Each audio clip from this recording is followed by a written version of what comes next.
Hey everybody, my name is Shubham Jagdish and welcome back to the channel. So boss, आज के video में हम start करने जा रहे हैं नेशनल इनकम अकाउंटिंग। जी हाँ, सबसे बड़ा चैप्टर, सबसे क्रूशियल चैप्टर मैक्रो इकोनॉमिक्स का, और सबसे ज्यादा डिटेल में भी कोई चैप्टर अगर पढ़ने वाला है तो यही वो चैप्टर है। इस चैप्टर को थोड़ा अनऑर्थोडॉक्स तरीके से मैं पढ़ाने वाला हूं। मैं जब मॉड्यूल गो थ्रू कर रहा था, या हर साल जब गो थ्रू करता हूं नया नया मॉड्यूल जो आया है अभी जून अटेम्प्ट के लिए, तो मुझे उसमें से थोड़ी सी ये शिकायत थी कि बच्चों के कॉन्सेप्ट को बिल्ड तो किया है लेकिन सिस्टमैटिक वे में बिल्ड नहीं किया। जैसे पहले हमें प्रोडक्शन के बारे में पढ़ना है, फिर सर्कुलर फ्लो इनकम के बारे में पढ़ना है। ये मेरी पर्सनल जाती राय है, मेरे से दूसरे टीचर्स की राय भिन्न हो सकती है। तो मैं कोशिश ये कर रहा हूं कि इस चैप्टर को अपने अकॉर्डिंग लेकर जाऊंगा, अपने अकॉर्डिंग तुम्हें लिख लिख कर पढ़ाऊंगा। देर आफ्टर मॉड्यूल से टैली कराऊंगा कि देख लो जो मॉड्यूल में लिखा है वो मैंने कवर किया है, so that you have a trust on the teacher as well और and the module as well. लेकिन भरोसा रखिए, जिस तरह से हम इस चैप्टर को पढ़ाने जा रहे हैं, आपको हर एक चीज आंखों के रास्ते दिल में उतरेगी। ठीक है ना। इकोनॉमिक्स में सबसे फेवरेट चैप्टर मेरा नेशनल इनकम ही है, तो पढ़ाऊंगा भी वैसे ही। तो चले शुरू किया जाए, नेशनल इनकम के बारे में बात की जाए। चलो चलो चलो चलो मेरी जान, नेशनल इनकम के बारे में बात करते हैं। जैसे हमारा देश क्या है? हमारा देश है भारत। ये हमारा देश है। मेरी ड्राइंग बहुत ज्यादा अच्छी है, इसलिए मुझे कॉम्प्लीमेंट मत करना प्लीज। ये हमारा देश है और हमारा देश जाना ही जाता है श्रीलंका से, ठीक है ना, कोई दिक्कत वाली बात तो नहीं। This is our country, this is our Bharat. ये हमारा भारत है। अब भारत के अलावा बाकी और कंट्रीज भी हैं भैया, अफ्रीका है, ऑस्ट्रेलिया है, बहुत सारी कंट्रीज हैं, उसको रेस्ट ऑफ द वर्ल्ड रख लिया। अब मेरी बात सुनना, भारत में रहने वाले हर लोग, चाहे वो जम्मू कश्मीर में रह रहे हों, दिल्ली में रह रहे हों, राजस्थान में, यूपी में, आसाम में, बैंगलोर में, मध्य प्रदेश में, साउथ इंडिया में, तमिलनाडु में, सारे बंदे जो हमारे भारत में रह रहे हैं वो अपना जीवन यापन करने के लिए कुछ कमा खा रहे होंगे, ठीक है ना। या तो कुछ प्रोडक्शन करके अपना जिंदगी जी रहे होंगे, या कुछ सर्विस देकर जिंदगी जी रहे होंगे। जिंदा तो हैं ही। कहने की बात क्या है, when I say if I add the incomes of all the individuals residing in our domestic territory, तो एक कंसेप्ट निकल कर आता है बेटा, जिसको हम लोग डोमेस्टिक इनकम बोलते हैं। क्या बोलते हैं? Domestic income. डोमेस्टिक इनकम का मतलब क्या हुआ? Value of all goods and services produced within the geographic territory of a country. हमारी देश की ज्योग्राफिक टेरिटरी के अंदर जितना भी प्रोडक्शन हो रहा है, उसकी अगर वैल्यू को ऐड कर दिया जाए तो जो कॉन्सेप्ट निकल कर आता है उसको बोलते हैं डोमेस्टिक इनकम। बात समझ में आ रही है? Value of all goods and services produced within the geographic territory of a country is known as domestic income. इतनी सी बात समझ में आ रही? अब मान लेते हैं हमारे पास विदेश से पैसा आ रहा है, हमारे पास विदेश से पैसा आ रहा है, और हमारे पास से विदेश को पैसा जा रहा है। पैसा आ रहा है और ये पैसा जा रहा है। बात समझ में आई? अगर बाहर से जो पैसा आता है उसको बोलता है इनकम कमिंग फ्रॉम अब्रॉड। क्या बोलते हैं उसको? Income coming from abroad. Income coming from abroad. विदेश से जो पैसा आया उसको ऐड कर लिया। सिमिलरली यहां से जो विदेश में पैसा जाएगा उसको क्या बोलेंगे? Income going to abroad. बात समझ में आई? बाहर से विदेश से पैसे आना हमारे लिए एक तरह की इनकम है, उसको ऐड करना चाहिए, उसे बोलते हैं इनकम कमिंग फ्रॉम अब्रॉड। यहां से हमारे देश से जो पैसा विदेश में जा रहा है उसे पेमेंट्स बोलते हैं, उसको बोलते हैं इनकम गोइंग टू अब्रॉड। अब इनकम कमिंग फ्रॉम अब्रॉड और इनकम गोइंग टू अब्रॉड को अगर माइनस कर दिया जाए तो जो ये कॉन्सेप्ट निकल कर आता है उसको बोलते हैं मेरे भाई, उसको बोलते हैं NFIA। उसको क्या बोलते हैं? उसको बोलते हैं NFIA। NFIA क्या होता है? NFIA का मतलब हो गया net factor income from abroad. बात समझ में आ रही है? Net factor income from abroad मतलब income from abroad minus income to abroad, तो उसका जो नेट होता है उसको बोलते हैं एनएफआईए। अगर हम लोग डोमेस्टिक इनकम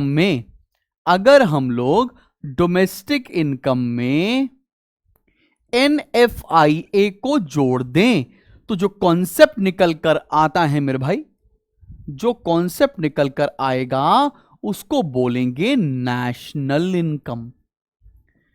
अगर डोमेस्टिक इनकम में बाहर से आने वाला पैसा ऐड कर दिया जाए, यहां से बाहर जाने वाला पैसा माइनस कर दिया जाए, तो जो कॉन्सेप्ट निकल कर आता है उसको बोलते हैं बच्चा पार्टी नेशनल इनकम। क्या एकदम आपको आराम आराम से धीरे धीरे कॉन्सेप्ट को बिल्ड कर पा रहे हैं कि नहीं बिल्ड कर पा रहे? क्योंकि हम अभी मॉड्यूल तो खोल ही नहीं रहे, हम आपको बस कॉन्सेप्ट की तरफ लेकर जाने की कोशिश कर रहे हैं। क्या ये बात समझ पे आया? चलो भाई, अब अगर मैं यहीं पर बोलूं, इसी डायग्राम में बोलना चाहिए मुझे, अगर इस क्वेश्चन में ये निकालना हो, मतलब इस सिचुएशन में ये जानना हो, मान लेते हैं किसी भी देश की नेशनल इनकम जो है वो मान लेते हैं 10,000 है, नेशनल इनकम है 10,000, ठीक है ना? ठीक है। और मान लेते हैं उसकी कंट्री में जो लोग रह रहे हैं, जो पॉपुलेशन है, मान लेते हैं उसकी देश में 100 लोग रह रहे हैं, पॉपुलेशन मतलब 100 पीपल है। तो मैंने ये बोला कि हर बंदे की इनकम कितनी हो जाएगी, हर बंदे की इनकम कितनी हो जाएगी। तो हमने क्या किया, जितनी नेशनल इनकम थी डिवाइडेड बाय जितने लोग थे निकाल दिया, हर बंदे की इनकम आ गई 100 रुपए। तो ये कॉन्सेप्ट को बोलते हैं हम लोग पर कैपिटा इनकम, मतलब प्रत्येक व्यक्ति की इनकम। और प्रत्येक व्यक्ति की इनकम कैसे निकाला हम लोगों ने? National income divided by total population. तो तुम्हें अभी तक जो कॉन्सेप्ट समझ में आया वो ये समझ में आया होगा कि बाबूजी डोमेस्टिक इनकम क्या होती है, उसके बाद तुम्हें यह समझ में आया कि नेशनल इनकम क्या होती है, उसके बाद तुम्हें यह समझ में आया कि पर कैपिटा इनकम क्या होती है। चलो इसी बात को जरा अंग्रेजी भाषा में देख लिया जाए। अंग्रेजी भाषा क्या कहती है? डोमेस्टिक प्रोडक्ट या डोमेस्टिक इनकम को हम क्या बोलते हैं? Value of final goods and services, value of final goods and services produced by all the enterprises located with in the domestic territory of a country during a year. Domestic territory मैंने अभी India का map बनाकर दिखाया ना, उसको बोलते हैं domestic product या domestic income. Similarly national product क्या होता है? Amount of final goods and services produced by normal residents of a country during a year, whether operating within the domestic territory or outside the domestic territory। इसको बोलते हैं हम लोग national product. अब national income को क्या बोलते हैं? नेशनल इनकम को बोलते हैं sum total of factor incomes earned by normal residents during a accounting year, during a year. बात समझ में? सारा फैक्टर इनकम जो अर्न किया है नॉर्मल रेसिडेंट ने, चाहे वो इंडिया से चाहे वो विदेश से, उसको बोलते हैं हम लोग नेशनल इनकम। बात समझ में आ रही है?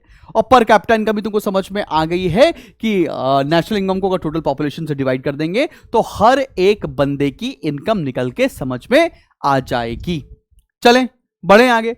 अब एक कॉन्सेप्ट की तरफ हम आगे बढ़ रहे हैं और उस कॉन्सेप्ट को पढ़ना बहुत इंपॉर्टेंट है, तभी आगे की चीजें समझ में आएंगी।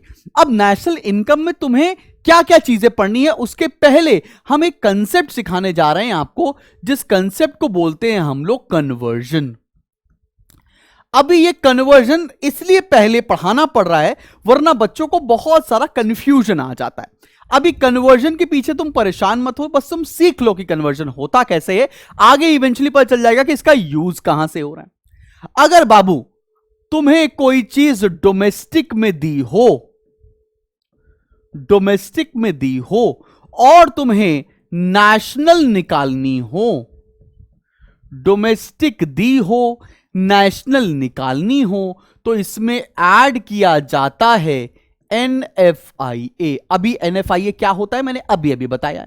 डोमेस्टिक से जब भी हमें नेशनल की तरफ जाना होगा तो हमें ऐड करना पड़ेगा NFIA। सिमिलरली नेशनल से जब भी डोमेस्टिक की तरफ जाएंगे तो माइनस करेंगे NFIA।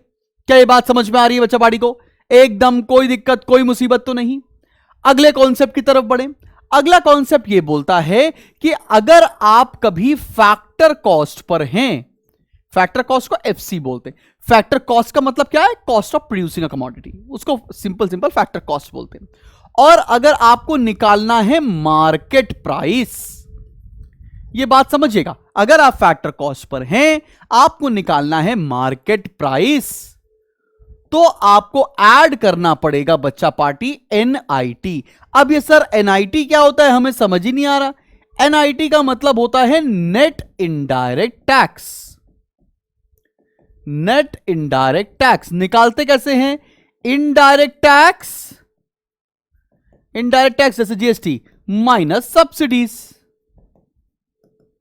Indirect tax minus subsidies, ऐसे निकालते हैं एनआईटी। तो अगर फैक्टर कॉस्ट से मार्केट प्राइस की तरफ जाना होगा तो आपको ऐड करना पड़ेगा प्लस एनआईटी, और मार्केट प्राइस से फैक्टर कॉस्ट की तरफ जाना होगा तो करना पड़ेगा माइनस एनआईटी। क्या एकदम बच्चा बाड़ी समझ में आ रही है आपको चीज? कोई दिक्कत, कोई परेशानी, कोई मुसीबत तो नहीं? सिमिलरली थर्ड चीज देखो,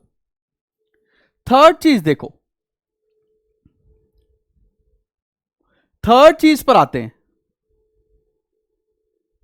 अगर आपको टर्म दे रखा है ग्रॉस, ग्रॉस का मतलब होता है बेटा टोटल, और आपको चीज निकालनी हो नेट, ठीक है? ग्रॉस से अगर कभी भी नेट पर जाना होगा तो माइनस करना पड़ता है डेप्रीसिएशन। सिमिलरली नेट से ग्रॉस की तरफ जाएंगे तो प्लस करेंगे डेप्रीसिएशन। क्या ये बात समझ में आ रही है? अभी डेप्रीसिएशन के बहुत सारे नाम होते हैं, डेप्रीसिएशन के बहुत सारे नाम होते हैं। पहला नाम क्या होता है? एक तो डेप्रीसिएशन, दूसरा consumption of fixed capital, consumption of fixed capital इसका दूसरा नाम, और इसको बोलते हैं current replacement cost, current replacement cost. एकदम बात समझ में आ रही है? कोई दिक्कत, कोई परेशानी तो नहीं? ग्रॉस से कभी नेट में जाना हो तो आपको माइनस करना पड़ता है डेप्रीसिएशन, और नेट से ग्रॉस की तरफ जाना हो तो प्लस करना पड़ेगा डेप्रीसिएशन। एकदम सिंपल से ये तीन कन्वर्जन आप हमेशा याद रख के बैठेंगे और आपको अगली चीजें बहुत आसानी से समझ में आएंगी। ठीक है, याद रहेगा, कोई दिक्कत वाली बात तो नहीं? चलो बच्चे, चलो एक छोटा सा टेस्ट ले लेते हैं आपका क्लास के अंदर। अब देखो, एक टर्म है जीडीपीएमपी, इसका मतलब क्या होता है? लेट्स से तुम्हें नहीं पता क्योंकि मैंने बताया ही नहीं है, लेकिन इसको बोलेंगे कैसे? जी मतलब ग्रॉस, डी मतलब डोमेस्टिक, पी मतलब प्रोडक्ट। यहां पर कहीं एट लिखा नहीं है, लेकिन है क्या ये? Eight market price.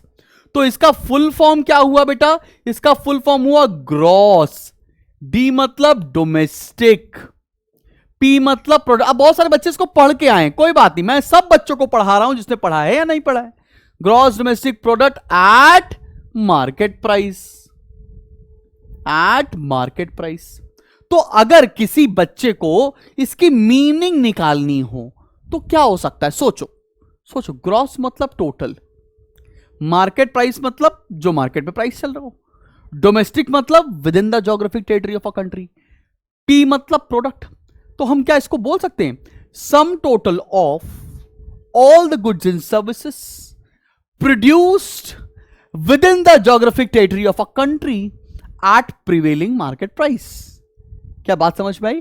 Total value of goods and services, gross मतलब total value of goods and services produce within the geographic territory of a country. Within the geographic territory मतलब क्या है? Domestic, at prevailing market price. Simple. तो GDP का मतलब तुमको समझ में आ रहा है क्या हो गया? अब आते हैं, अगर हमको जीडीपीएमपी से निकालना हो एनएनपीएफसी। अब एनएनपीएफसी का फुल फॉर्म क्या हो गया?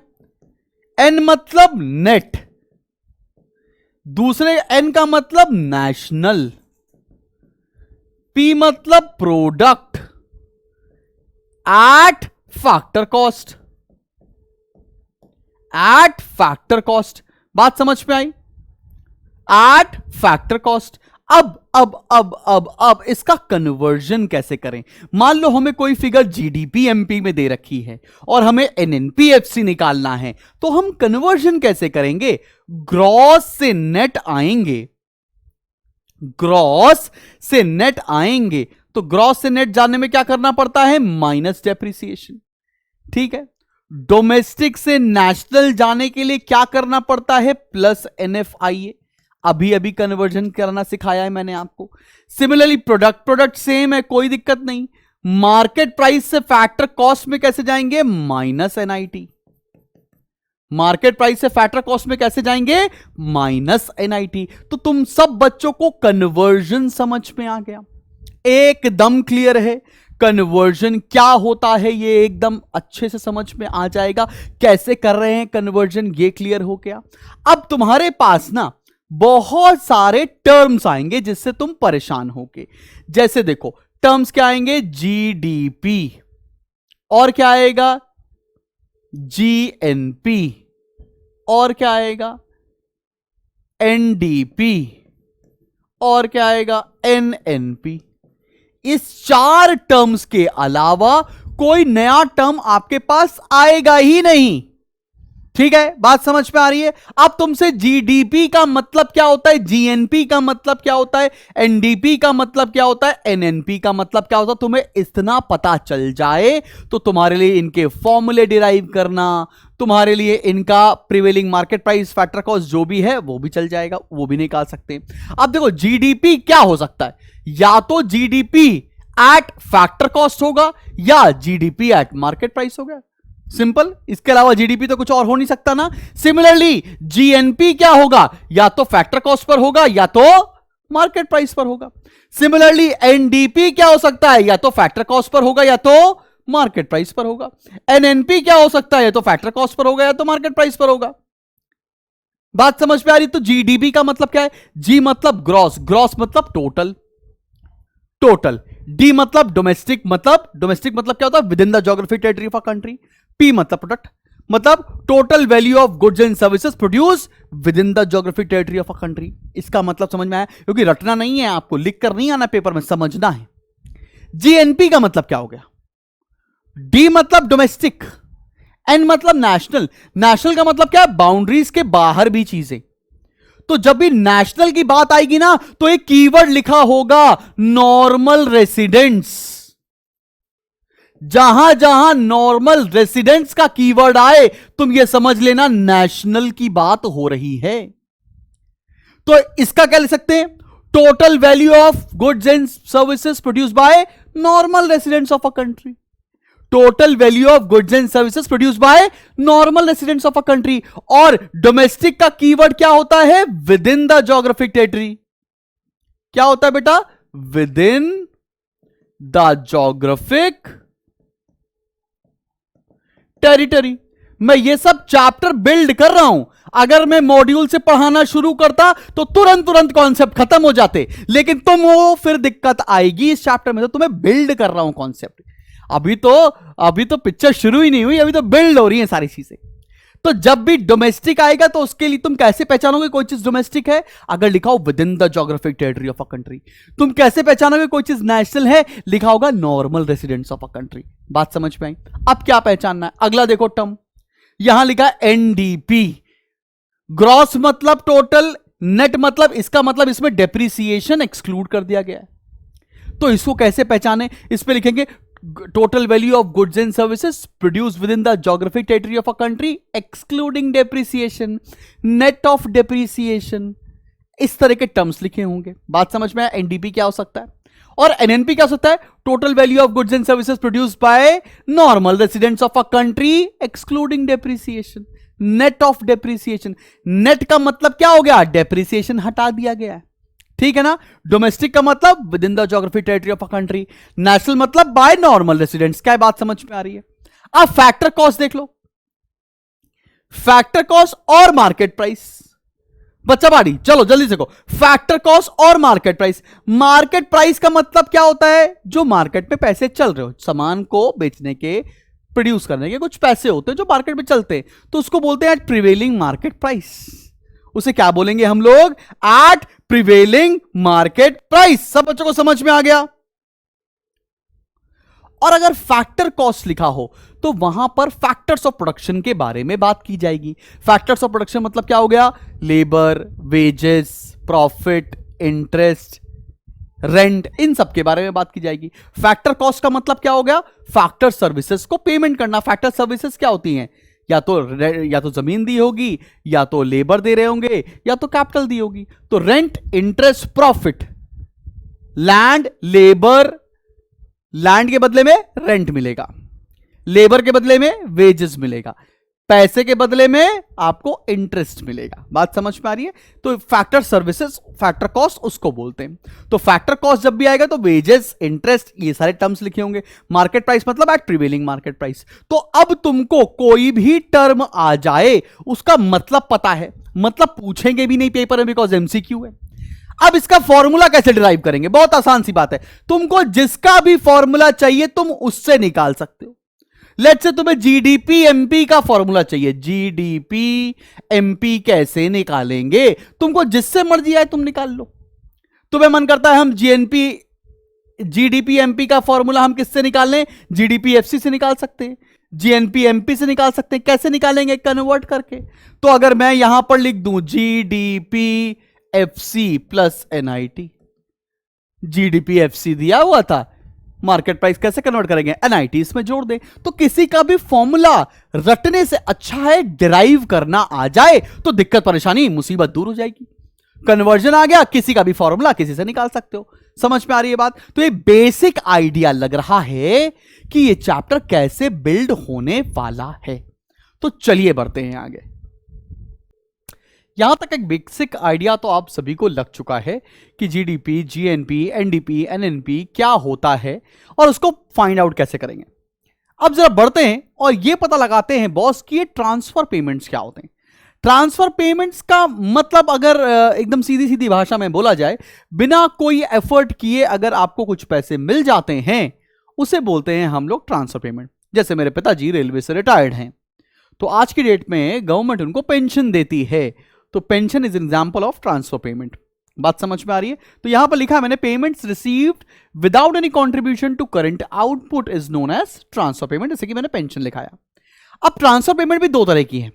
एक होता है बेटा करेंट ट्रांसफर्स और दूसरा होता है कैपिटल ट्रांसफर्स। मैं बहुत डिटेल में जा रहा हूं इस चैप्टर के, ताकि आपको एक एक चीज आंखों के रस्ते दिल में उतार दूं। भाई करंट ट्रांसफर्स का मतलब क्या है? करंट ट्रांसफर्स का मतलब होता है transfers which are made out of current year's income of payers and adds to current year income of receiver. मतलब कहना चाहते हैं अगर रेलवेज जो पापा को पेंशन दे रही है मेरे, वो देगी करंट ईयर की अपनी इनकम से, और जो मेरे पापा को पेंशन मिल रही है वो ऐड होगी करंट ईयर की उनकी इनकम में। क्या ये बात समझ में आ रहा है? करंट ट्रांसफर्स का मतलब समझ में आया? Transfers which are made out of current year's income of payers and adds to current year's income of receiver. Whereas capital transfers पे बात करते हैं, it is paid out of capital और wealth of the payers and adds to capital और wealth of receivers. बात समझ रहे हैं? उसको कैपिटल ट्रांसफर्स बोलते हैं। ये वेल्थ में एडेड होता है। जैसे कि मेरे दादाजी ने एक प्रॉपर्टी मेरे नाम कर दी, ऐसा की नहीं है लेकिन बता रहा हूं, अगर कर दें तो उसे क्या बोलेंगे आप? Capital transfers. बात समझ में आ रही है? क्लियर हो गया बेटा आपको? चलो, अब अगर मैं इन दोनों ट्रांसफर्स को ऐड कर दूं, करंट और कैपिटल, तो कॉन्सेप्ट निकल कर आता है मेरी जान, उसे बोलते हैं डिस्पोजेबल इनकम। मतलब income inclusive of all current transfers. सारे करंट ट्रांसफर्स को ऐड कर दिया जाए तो उसे बोलते हैं डिस्पोजेबल इनकम। डिस्पोजेबल मतलब खर्चा करने के लिए कितना इनकम है। ठीक है, निकालते कैसे? निकालते हैं income plus net current transfers. Income में नेट करंट ट्रांसफर्स को जोड़ दिया जाएगा तो डिस्पोजेबल इनकम आएगी। अब डिस्पोजेबल इनकम को भी दो पार्ट में क्लासिफाई किया गया है। एक तो डिस्पोजेबल इनकम जो देश की है उसको बोलते हैं हम लोग नेशनल डिस्पोजेबल इनकम, और एक डिस्पोजेबल इनकम जो प्राइवेट सेक्टर्स की है उसको बोलेंगे हम लोग disposable income of private sectors. क्या बात समझ में आ रही है? अच्छा, ये माइंड मैप समझ में आ रहा है क्लासिफाई कैसे कर रहे हैं?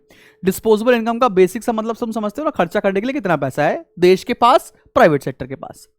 अब नेशनल डिस्पोजेबल इनकम को भी दो पार्ट में क्लासिफाई किया गया है, जीएनडीआई मतलब ग्रॉस नेशनल डिस्पोजेबल इनकम, और दूसरा एनएनडीआई मतलब नेट नेशनल डिस्पोजेबल इनकम।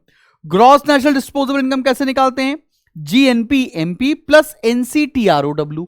ये एनसीटीआरओडब्ल्यू क्या है? Net current transfers from rest of the world. Similarly NNDI कैसे निकालेंगे? एनएनपीएमपी, या ग्रॉस नेशनल डिस्पोजेबल निकालना, नेट नेशनल डिस्पोजेबल में कन्वर्ट कर लेना उसको डेप्रिसिएशन माइनस करने के बाद, ठीक है ना। कन्वर्जन तो आपको सिखा ही चुका हूं बाबू। तो एनएनडीआई क्या हो जाएगा? एनएनपीएमपी प्लस एनसीटीआरओडब्ल्यू। क्या ये भी बात समझ में आ गई? एनसीटीआरओडब्ल्यू क्या है? Net current transfers from rest of the world. अब डिस्पोजेबल इनकम अगर प्राइवेट सेक्टर की देखी जाए तो तीन पार्ट में क्लासिफाई होती है। पहली है बेटा प्राइवेट इनकम, जो प्राइवेट सेक्टर की इनकम होगी। दूसरा है पर्सनल इनकम, मतलब उस लोगों को खर्चा करने के लिए कितना पैसा मिल रहा है। तीसरा पर्सनल डिस्पोजेबल इनकम, मतलब आफ्टर टैक्स खर्चा करने के लिए कितना पैसा बचेगा। तो आओ देखते हैं कि प्राइवेट इनकम हम कैसे निकालेंगे, उसका क्या क्लासिफिकेशन है। सबसे पहले अगर हम प्राइवेट इनकम की एकदम बेसिक सा मतलब जाने ना, तो क्या होता है? It is pre tax income of private sector. Pre tax income मतलब टैक्स से पहले की जो इनकम होगी उसे प्राइवेट इनकम बोलेंगे। निकालते कैसे? बहुत आसान सा कैलकुलेशन है। इसको निकालते कैसे हैं बच्चा पार्टी? इसको निकालते हैं नेशनल इनकम से। नेशनल इनकम को अपन लोग बोलते हैं एनएनपीएफसी, याद रखना ये बात। नेशनल इनकम में से क्या माइनस कर रहे हैं? Income from property and entrepreneurship to government departments, मतलब गवर्नमेंट डिपार्टमेंट्स की इनकम को माइनस कर दे रहे हैं, ठीक है। टोटल इनकम मतलब नेशनल इनकम में से गवर्नमेंट की इनकम माइनस करती। Minus savings of non departmental enterprise, मतलब कुछ सेविंग्स नॉन डिपार्टमेंटल एंटरप्राइज, या आसान भाषा में जो गवर्नमेंट की सेविंग्स हैं उनको हटा दिया गया। उसमें ऐड किया गया इंटरेस्ट ऑन नेशनल डेट, कुछ देश को या कुछ आपने लोन दिया हुआ था उसके ऊपर आपको इंटरेस्ट मिल रहा है। Similarly net current transfers from government, government कुछ आपको ट्रांसफर पेमेंट कर रहा है, ट्रांसफर पेमेंट मैं बता चुका हूं। तीसरा net current transfers from rest of the world, विदेश से आपको कुछ ट्रांसफर इनकम आ रही है, उनको ऐड कर देंगे तो आ जाएगा प्राइवेट इनकम। निकालते कैसे? बड़ा आसान सी बात है। नेशनल इनकम में से प्राइवेट सेक्टर की इनकम हटा दो, savings of non departmental enterprises हटा दो और ऐड कर दो interest on national debt, net current transfers from rest of the world और net current transfers from government. इससे आ जाती है प्राइवेट सेक्टर की इनकम। प्राइवेट सेक्टर समझ में आ रहा है तुमको क्या बोलते हैं? It is pre tax income of private sector. अब पर्सनल इनकम कैसे निकालेंगे? ध्यान से देखना। हमने निकाल लिया है प्राइवेट इनकम, ठीक है बच्चा पाड़ी, हमने निकाल ली है प्राइवेट इनकम। अब इस प्राइवेट इनकम से क्या होगा? इससे अनडिस्ट्रीब्यूटेड प्रॉफिट माइनस कर दिए जाएंगे। अनडिस्ट्रीब्यूटेड प्रॉफिट और रिटेन्ड अर्निंग्स, ठीक है ना। ये क्या होता है? ये सेविंग्स ऑफ कॉर्पोरेट सेक्टर होती है। मतलब लेट्स से अगर मैं रिलायंस की बात करूं तो रिलायंस ने कितना पैसा डिस्ट्रीब्यूट नहीं किया, कितना पैसा रिटेन कर रखा है, उसे अनडिस्ट्रीब्यूटेड प्रॉफिट बोलेंगे।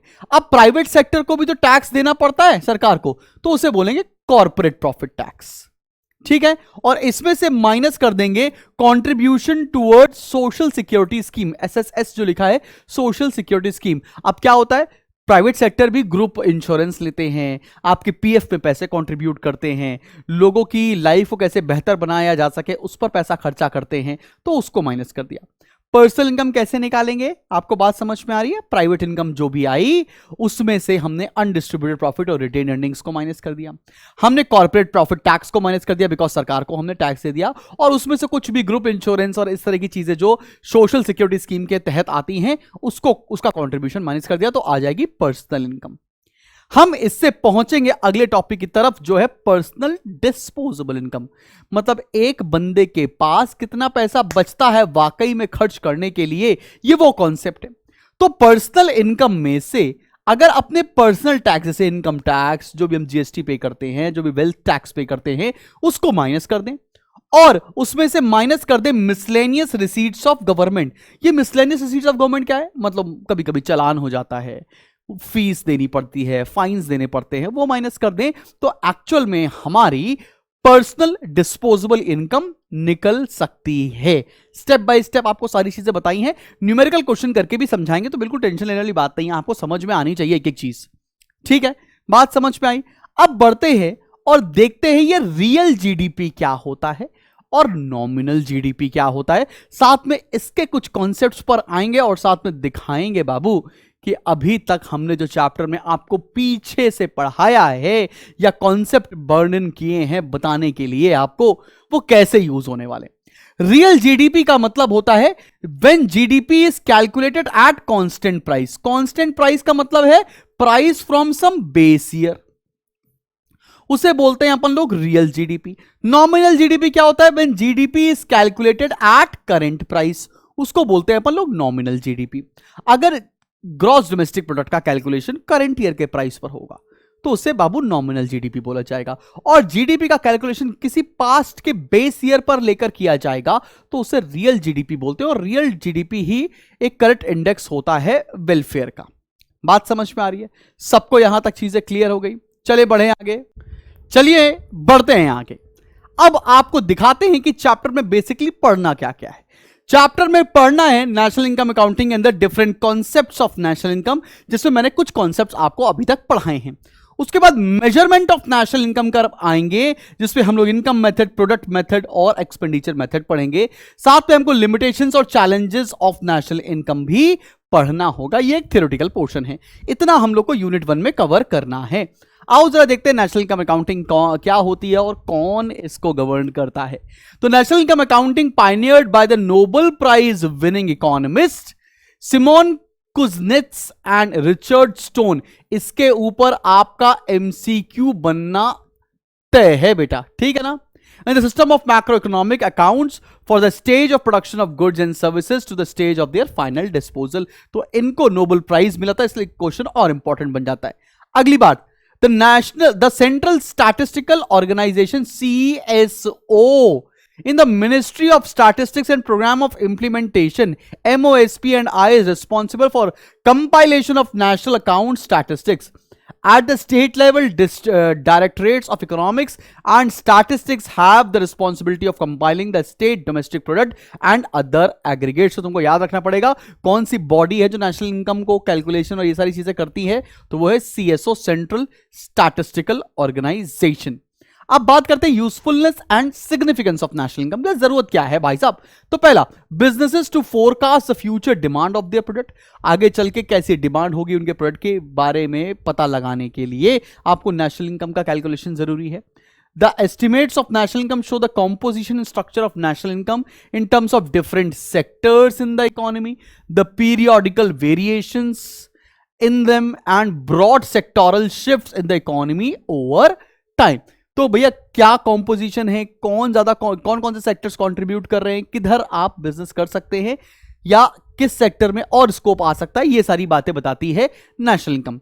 Sectoral contribution to national income information is used by the government to decide various sector specific development policies to increase growth rates. Sectoral development government के काम आता है बिकॉज उनको समझ में आ जाएगा कौन सा सेक्टर ज्यादा कंट्रीब्यूट कर रहा है। National income statistics also provide a quantitative basis of macro economic modelling and analysis for assessing and choosing economic policies for objective statements as well as evaluation of government's economic policies. साथ में क्या है, बहुत theoretical portion है लेकिन tension लेने वाली बात नहीं। National income estimates throw light on income distribution and the possible inequality distribution. कितना अमीर अमीर है, कितना गरीब गरीब है, यह पता चलता है आपको नेशनल इनकम से। ठीक है ना बच्चा पार्टी? और क्या बताया? International comparisons in respects of incomes and living standards assist in determining eligibility for loans and other funds. National income बताता है कि बॉस आपको एक कंट्री की दूसरी कंट्री की, किस कंट्री की नेशनल इनकम ज़्यादा है, उसको कितना लोन मिल सकता है, किस देश में क्या स्टैंडर्ड ऑफ लिविंग है, उनकी क्या पर कैपिटा इनकम है एंड लाइकवाइज। आगे बढ़ते हैं। उसके बाद क्या लिखा? Combined with financial and monetary data, national income data provides a guide to make policies for growth and inflation. ठीक है ना, ग्रोथ और इन्फ्लेशन के लिए पॉलिसीज बनाने का काम भी नेशनल इनकम के डेटा से ही किया जाता है। चलो भाई देखते हैं different concepts of national income के ऊपर आते हैं। हमने अभी आपको जीडीपी के बारे में बता दिया तो अब मैं इसको रिपीट नहीं करने जा रहा हूं। मैंने अभी आपको नॉमिनल जीडीपी और जीडीपी एमपी के बारे में बता दिया है, लेकिन फिर भी एक बार इसको एक लाइन में रीड कर लेता हूं। GDP is the value of final goods and services produce in the country within a given period. It includes value of goods and goods produce such as houses, mobile phones etcetera. ठीक है ना, बात समझ में आ गया GDP MP क्या है। अब रियल जीडीपी देखो, Nominal GDP increases over time for two reasons. The production of most of goods increases over time. The prices of most of goods increases over time. मैं क्या बता रहा हूं? Nominal GDP. भाई नॉमिनल जीडीपी क्यों बढ़ती है? क्योंकि अमूमन देखा जाता है कि प्रोडक्शन बढ़ता है over a period of time में, और प्रोडक्शन के साथ साथ प्राइसेस भी बढ़ते हैं, इसलिए नॉमिनल जीडीपी बढ़ जाती है. If our goal is to measure production and its change over time, we need to eliminate the effect of increasing prices. बिल्कुल सही बात है. And our measures of GDP, that's why real GDP is constructed as a sum of the quantities of final goods time constant rather than current price. अब भाई देखो, अगर मैं तुमको एक आसान सी भाषा आप बात बताऊं कि 2014 में और 2024 में क्या अंतर है. 2014 में भी लेट्स से 100 यूनिट्स बनती थी, उस समय यूनिट्स को बनाने का प्राइस था 10, तो उस समय जीडीपी थी हमारी 1000. आसान भाषा में समझने की बात. 2024 में भी 100 यूनिट्स बनती हैं और हमारी को बनाने का जो खर्चा हो गया है वो लेट्स से 100 रुपए हो गया है, तो मेरी जीडीपी कितनी हो गई? 10,000. तो मैं ये बोल सकता हूं कि मेरी जीडीपी 10 टाइम्स बढ़ चुकी है, क्योंकि हमने जीडीपी किस पे निकाला है? करंट प्राइसेस पर नॉमिनल जीडीपी. बट ऐसा नहीं होना चाहिए. प्राइसेस के एलिमेंट को एलिमिनेट करके हमको एक्चुअल जीडीपी का पता लगाना है, विच इज रियल जीडीपी. बात समझ में आ रही है बच्चा पाड़ी? आओ जरा देखो, real GDP growth rate and inflation rate इतने सालों में, ठीक है ना? तो भाई आप देख सकते हैं यहां से, और अगर जो ये जो आपको बोल्ड लाइन दिख रही है वो रियल जीडीपी है, और जो पतली वाली लाइन दिख रही है वो इन्फ्लेशन है. ठीक, हमको इससे बताना क्या है? हमको यहां से बताना है एक नया कॉन्सेप्ट जिसको हम लोग बोलते हैं जीडीपी डिफ्लेटर. अब जीडीपी डिफ्लेटर क्या होता है? इसका सिंपल सा फॉर्मूला है. जीडीपी डिफ्लेटर बोलता है कि nominal GDP upon real GDP into 100 कर देंगे तो जीडीपी डिफ्लेट हो जाएगी. जो इन्फ्लेशन का इंपैक्ट है वो दिख जाएगा. The calculation of real GDP gives an a useful measure of inflation known as GDP deflator. Inflation की वजह से क्या इंपैक्ट आ रहा है वो हम निकालते हैं जीडीपी डिफ्लेटर से. ठीक है ना? बात समझ में आई? The GDP deflator as the name implies can be used to deflate और take inflation out of the GDP. In other words, the GDP deflator is a price index used to convert nominal GDP to real GDP. अब अच्छा, अगर real GDP निकालना हो तो कैसे निकाल सकते हैं? नॉमिनल जीडीपी, इसको आप कन्वर्ट करके लिख सकते हो. The deflator measures the current level of prices related to the level of prices in the base year. Base year के जो प्राइसेस है उससे कंपैरिजन कर लेते हैं. Since nominal GDP and real GDP must be the same in the base year, the deflator base year is always 100. अभी आपको पता चल जाएगा ये कैसे की बात कर रहे हैं. चलो भैया आगे बढ़ते हैं. Using GDP deflator, the inflation rate between two consecutive years can be computed using the following procedure.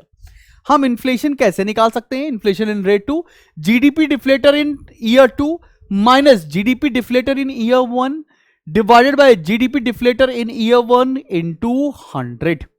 ठीक है ना? चलो भैया, GDP deflator in India is expected to reach 154.87 points by the end of 2022, according to the Trading Economics Global Macro Models and Analyst expectations.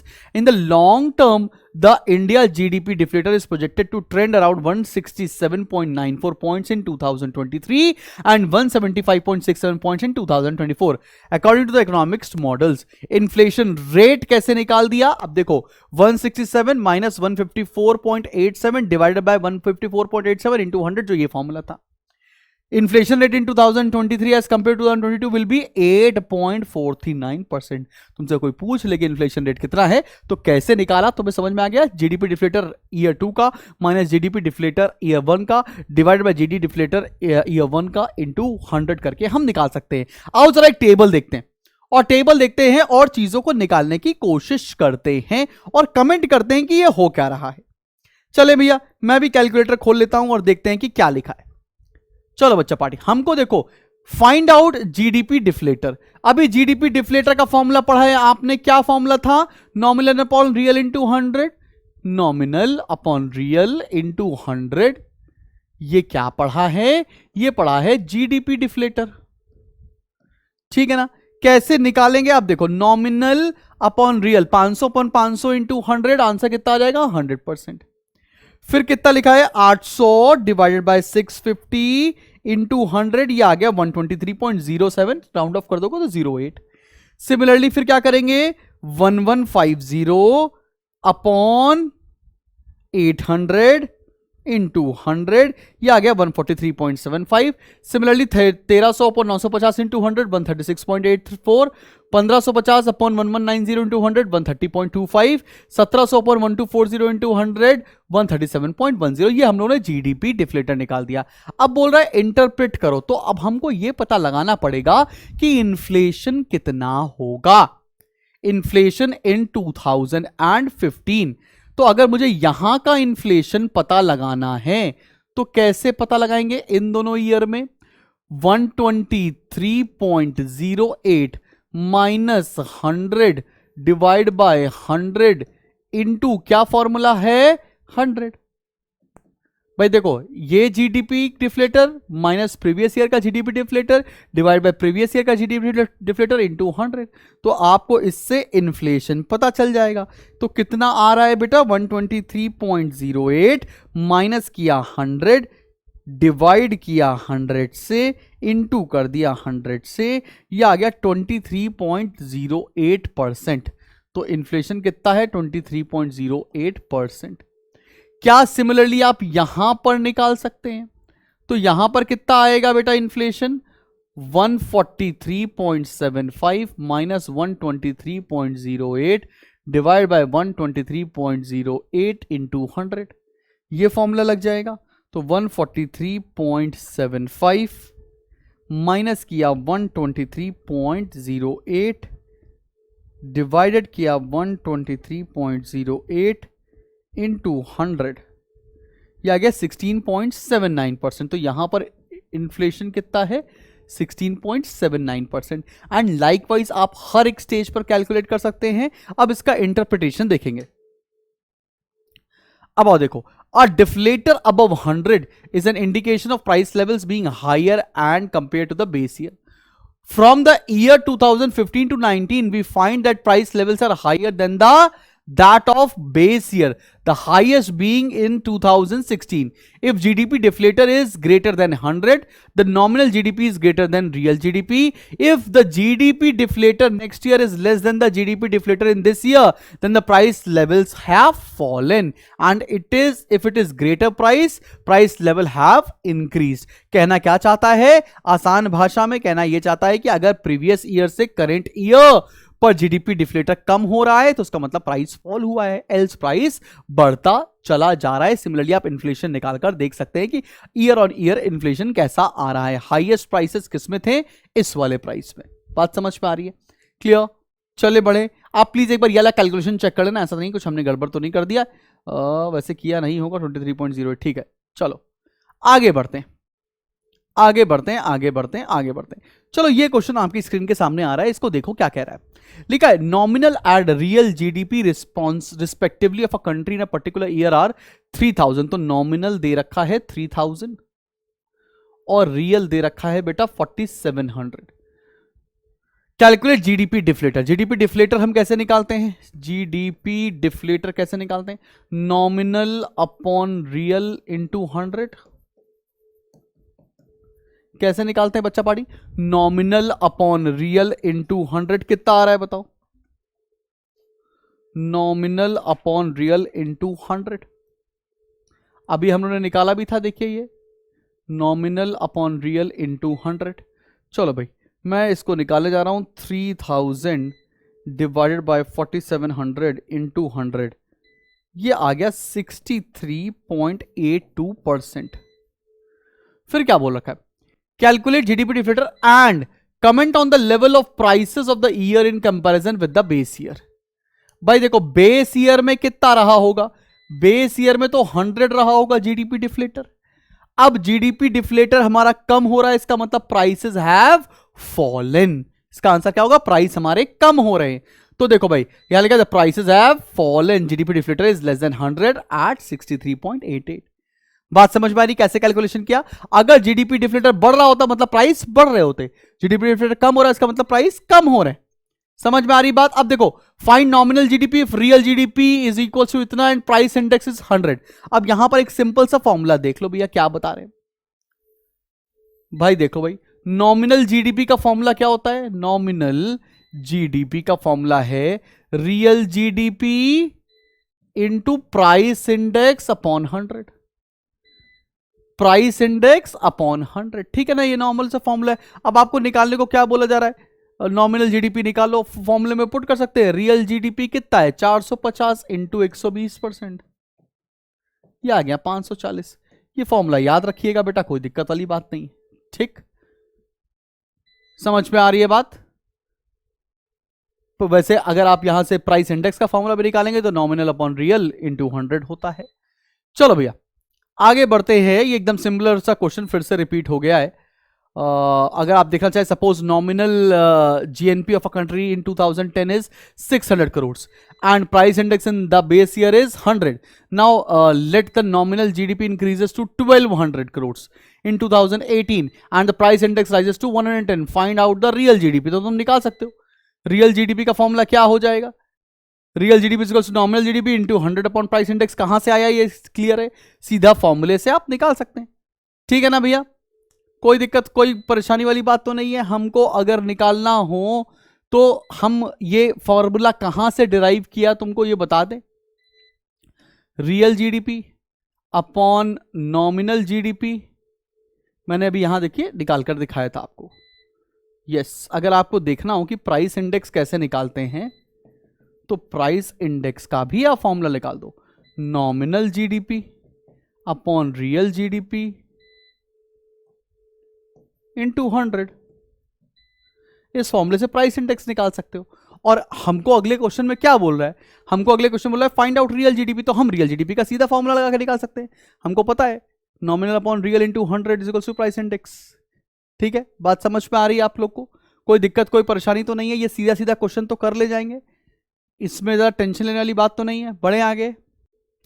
अब देखो जो जो हम लोग पढ़ा चुके वो सब मॉड्यूल में आया है या नहीं है, या कहां पर था वो देख लेते हैं। क्या मैंने आपको डेप्रिसिएशन के बारे में बताया है, यहां पर ये वाली स्लाइड डेप्रिसिएशन के बारे में बता रही है। ठीक है ना। उसके बाद मैंने आपको जीएनपी के बारे में बताया, ये जीएनपी के बारे में आपके ऊपर पूरी स्लाइड है। देन आपको जीएनपी का फॉर्मूला डिराइव करने के बारे में सिखाया, एनएफआईए क्या होता है ये बताया, यहां पर ये बता रहे हैं। ठीक है बच्चा पार्टी। फिर आगे देखते हैं, नेट नेशनल प्रोडक्ट कैसे निकालेंगे, एनपीएमपी कैसे निकालेंगे, कन्वर्जन करके कैसे निकालेंगे, यहां पर ये बताया। हम आपसे अभी तक ये पहली स्लाइड में डिस्कस कर चुके हैं। मैंने बोला था हम जिस तरह से पढ़ने जा रहे हैं आपको स्लाइड में मिलता जाएगा, टेंशन लेने वाली बात आएगी नहीं। मैंने आपको जीडीपीएफसी के बारे में बताया, कैसे कैलकुलेशन करते हैं जीडीपीएफसी, वो तुम्हें पता है, तुम्हें कन्वर्जन करना आता है। ठीक है बच्चा पार्टी, आगे बढ़ो। उसके बाद देखो जीडीपीएफसी आपको यहां पर प्रीवियस ईयर का, प्रेजेंट ईयर का, क्वार्टर वाइज आपको चीजें दे रखी हैं, हालांकि इसका कोई यूज नहीं है। अब हमको जो पढ़नी है बेसिक बात वो है ये फैक्टर कॉस्ट, ये बेस प्राइस और मार्केट प्राइस क्या होती है। आओ जरा देखते हैं। At this stage we need to clearly understand the difference between the concepts of market price and the factor cost and the base price. GDP at base price, बहुत ध्यान देखना, excludes any taxes on products the producer receives from the purchaser and passes on to the government. Example, GST, sales tax, service tax, but includes any subsidies. Base price में कोई भी tax include नहीं होता है, however अगर subsidy मिली होती है सरकार से तो वो इंक्लूड होती है। तो अगर बेस प्राइस तुमसे पूछेगा कोई क्या होगा, factor cost plus production taxes minus production subsidy. Relationship between factor cost and base price क्या होता है, factor cost plus production tax minus production subsidy is equals to base prices.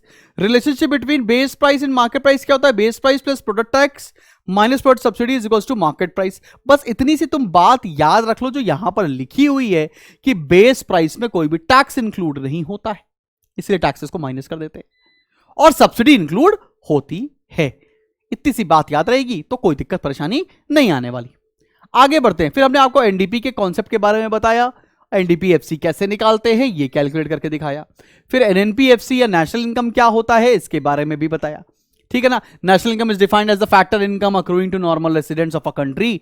ये पूरी बात मैं आपने आपको लिखकर भी बताई थी। ठीक है बच्चा पार्टी। फिर आता है पर कैपिटा इनकम, मैंने आपको ये भी बताया था पर कैपिटा इनकम क्या होता है, total national income divide by total population. ठीक है ना। फिर आते हैं पर्सनल कैपिटल इनकम के बारे में, तो यहां पर हम बात कर रहे हैं पर्सनल इनकम क्या होती है, पर्सनल इनकम भी मैं आपको सिखा चुका हूं। ठीक है ना। उसके बाद आपसे पूछते हैं कि प्राइवेट इनकम क्या होगी या डिस्पोजेबल इनकम क्या होगी, ये हम लोगों ने अभी थोड़ी देर पहले पढ़ा, मैं आपको दिखाते चल रहा हूं, ऐसा ना हो कि आपको लगे कि भैया आपने कोई कॉन्सेप्ट मिस कर दिया। हमने आपको gross national disposable income, net national disposable income भी दोनों बताई। उसके बाद उसके बाद मैंने उसका कैटेगराइजेशन बताया, फिर प्राइवेट इनकम क्या होती है ये मैंने आपको कैलकुलेट करके सिखाया कि प्राइवेट इनकम क्या है। आओ जरा, एक क्वेश्चन हमारी आंखों के सामने दिख रहा है, लेकिन मैं ये क्वेश्चन करने से पहले आपको यहां से एक कॉन्सेप्ट सिखाना चाहता हूं, वो है मेजरमेंट ऑफ नेशनल इनकम। शुरू किया जाए मेजरमेंट ऑफ नेशनल इनकम। चलो बच्चा, पार्टी शुरू करते हैं। मेजरमेंट ऑफ नेशनल इनकम, और ये अगर सीख लिया तो बस यूनिट नंबर 1 खत्म हो जाएगी। मेजरमेंट ऑफ नेशनल इनकम, इसके 3 कैटेगरीज होती हैं। हम नेशनल इनकम को मेजर कर सकते हैं इनकम मेथड के थ्रू। इनकम, सबकी, प्रत्येक व्यक्ति की इनकम को ऐड कर दिया जाए तो नेशनल इनकम आ जाएगी। दूसरा मेथड होता है बेटा, हम सबके एक्सपेंसेस ऐड कर दें, मतलब एक्सपेंडिचर मेथड। और तीसरा होता है बच्चा प्रोडक्ट मेथड। तीसरा होता है प्रोडक्ट मेथड। प्रोडक्ट मेथड बोलो या वैल्यू एडेड मेथड बोलो, एक ही बात है। ठीक है, बात समझ में आ रही है। अब इनकम मेथड के हिसाब से फॉर्मूला क्या बनता है, आओ जरा देख लो, और एक एक फॉर्मूला कहां से आया, क्यों आया, सब समझ में आएगा। सबसे पहली चीज होती है compensation of employees. Compensation of employees. Compensation of employees का मतलब वो सारा पैसा जो एम्प्लॉयर एम्प्लॉय को देता है, या तो सैलरी में, या तो वेजेस में, या तो काइंड में, कोई दिक्कत वाली बात तो नहीं है। जैसे सैलरी हो गई, वेजेस हो गई, सारा हिस्सा जो एम्प्लॉयर एम्प्लॉय को देगा वो कॉम्पनसेशन के अंदर आएगा। इसमें ऐड होगा बेटा ऑपरेटिंग सरप्लस। सर ये ऑपरेटिंग सरप्लस क्या होता है? ऑपरेटिंग सरप्लस में 4 चीजें आती हैं। एक आता है रेंट, दूसरा होता है इंटरेस्ट, फिर होता है प्रॉफिट, और फिर होता है royalty. Rent, interest, profit, royalty को हम लोग अगर एक साथ समअप कर दें तो इसे हम बोलते हैं ऑपरेटिंग सरप्लस। रेंट का मतलब तुम्हें समझ में आ गया, प्रॉपर्टी दी होगी आपको रेंट मिल रहा होगा। इंटरेस्ट का मतलब लोन दिया होगा तो वो मिल रहा होगा। प्रॉफिट का मतलब आपने कैपिटल इन्वेस्ट की होगी, उस पर प्रॉफिट मिल रहा होगा। रॉयल्टी मतलब आपने कुछ नो हाउ दिया होगा, आप जो जानते हैं, कुछ इंटेलेक्चुअल राइट्स दिए होंगे तो उसके ऊपर आपको रॉयल्टी मिलती है। अब प्रॉफिट के ना 3 पार्ट हैं। सबसे पहला कॉर्पोरेट प्रॉफिट टैक्स, वो टैक्स जो प्राइवेट सेक्टर गवर्नमेंट को देता है, इसको कॉर्पोरेशन टैक्स ही बोलते हैं। दूसरा अनडिस्ट्रीब्यूटेड प्रॉफिट, यूपी का मतलब क्या है, अनडिस्ट्रीब्यूटेड प्रॉफिट। और तीसरा हिस्सा कौन सा, डिविडेंड। तीसरा हिस्सा है डिविडेंड। डिविडेंड मतलब अपने शेयर होल्डर्स को कुछ पैसा देना, प्रॉफिट का कुछ एक पार्ट। तीसरी चीज आती है बेटा मिक्स्ड इनकम। मिक्स्ड इनकम का कोई भी क्लासिफिकेशन नहीं है, इन सभी को जोड़ने के बाद आता है एनडीपीएफसी। एनडीपीएफसी बोले तो इन सभी को जोड़ने के बाद आता है नेशनल नहीं, डोमेस्टिक इनकम, एनडीपीएफसी। और आपको नेशनल इनकम निकालनी है, नेशनल इनकम को बोलते हैं एनएनपीएफसी। अब कन्वर्जन से आप सीधा सीधा कर सकते हैं, national same, net same, domestic से नेशनल जाएगा तो क्या ऐड करना पड़ेगा, एनएफआईए, बाकी सब कुछ सेम है। तो अगर हमको इनकम मेथड से नेशनल इनकम निकालनी हो तो कैसे निकालेंगे, compensation of employees plus operating surplus plus mixed income is equals to NDPFC, और एनडीपीएफसी को एनएनपीएफसी बनाने के लिए आपको एनएफआईए ऐड करना पड़ेगा। हर एक कंपोनेंट को मैंने एक्सप्लेन करके बता दिया कि ये क्या है, ये क्या है। ठीक है, अब आते हैं बाबू एक्सपेंडिचर मेथड के ऊपर। ये एक्सपेंडिचर मेथड क्या है, इससे कैसे कैलकुलेट की जाएगी नेशनल इनकम, आओ जरा देखते हैं। सबसे पहला आइटम जो इसके अंदर दिया होता है वो है private final consumption expenditure. Private final consumption expenditure मतलब क्या, वो पैसा जो हाउस होल्ड खर्च करता है, हमारे जैसे लोग, आम लोग जो नौकरी करते हैं, फैक्टर सर्विसेज देते हैं, वो लोग जो खर्चा करते हैं उसे हाउस होल्ड कंजम्पशन एक्सपेंडिचर बोलते हैं, जिसे हम लोग बोलते हैं प्राइवेट फाइनल कंजम्पशन एक्सपेंडिचर। इसमें ऐड करेंगे गवर्नमेंट फाइनल कंजम्पशन एक्सपेंडिचर, वो पैसा जो सरकार खर्चे कर रही है। ठीक है ना, उनके कंजम्पशन के ऊपर, वो सारी चीजें।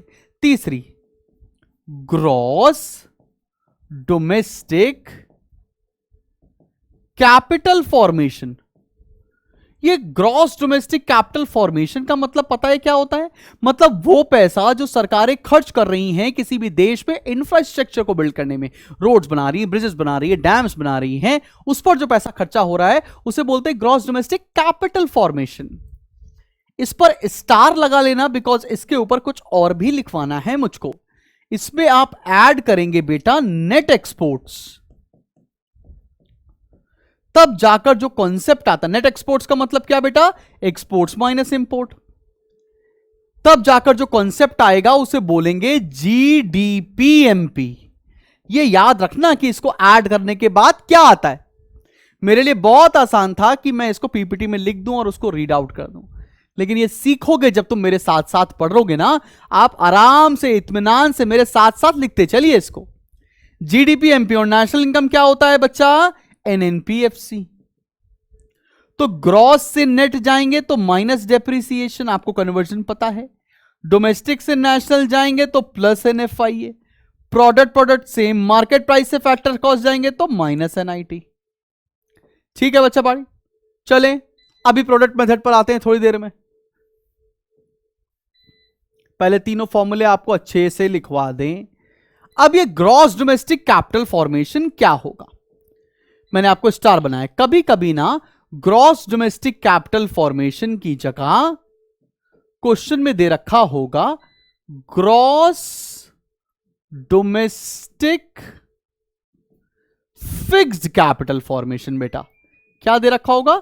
Gross domestic fixed capital formation. और जब भी फिक्स आ जाए टर्म ना, तो हमेशा ऐड करेंगे चेंज इन स्टॉक। क्या ऐड करेंगे? Change in stock. बोले तो क्लोजिंग माइनस ओपनिंग स्टॉक। ठीक है, बात समझ में आ गया। अगर कभी भी क्वेश्चन में ग्रॉस डोमेस्टिक कैपिटल फॉर्मेशन की जगह ग्रॉस डोमेस्टिक फिक्स्ड टर्म आ गया, फिक्स्ड कैपिटल फॉर्मेशन दिया होगा, उस केस में आपको ऐड करना पड़ेगा चेंज इन स्टॉक। तो ये मेथड हो गया इनकम मेथड, एक्सपेंडिचर मेथड। चलो अब बढ़ते हैं अगले मेथड, प्रोडक्ट मेथड की तरफ। प्रोडक्ट बोलो या वैल्यू एडेड मेथड बोलो, एक ही बात है। प्रोडक्ट मेथड बोलो या वैल्यू एडेड मेथड बोलो, एक ही बात है। अब इसका फॉर्मूला क्या कहता है? इसका फॉर्मूला बोलता है gross value added by primary sector. PS मतलब बाय प्राइमरी सेक्टर। हो सकता है आपको क्वेश्चन में कोई प्राइमरी सेक्टर दिया ही ना हो, आपसे बोला हो कि कंपनी ए, कंपनी बी, कंपनी सी के प्रोडक्शन की एक्टिविटी के बारे में बात की, लेकिन जनरली फॉर्मूला लिखते हैं तो प्राइमरी, सेकेंडरी, टर्शरी के हिसाब से लिख रहे हैं। दूसरा होगा gross value added by secondary sector, और तीसरा होगा बच्चा gross value added by tertiary sector. इन सभी को जब हम लोग ऐड करेंगे तो आएगा जीवीएएमपी। क्या आएगा? जीवीएएमपी। इसी को जीडीपीएमपी भी बोलते हैं, gross domestic product market price. और आपको पता है नेशनल इनकम कैसे निकालते हैं? कन्वर्जन करना आता है, ग्रॉस से नेट माइनस डेप्रिसिएशन, डोमेस्टिक से नेशनल प्लस एनएफआईए, प्रोडक्ट से मार्केट प्राइस से factor cost minus NIT. Convert करना आता है। अब सर कोई मुझे यह बता दे कि ग्रॉस वैल्यू एडेड कैसे निकालते हैं, तो मजे ही मजे। आओ जरा देखते हैं ग्रॉस वैल्यू एडेड कैसे निकाला जाता है। Gross value added is equals to value of output minus intermediate consumption.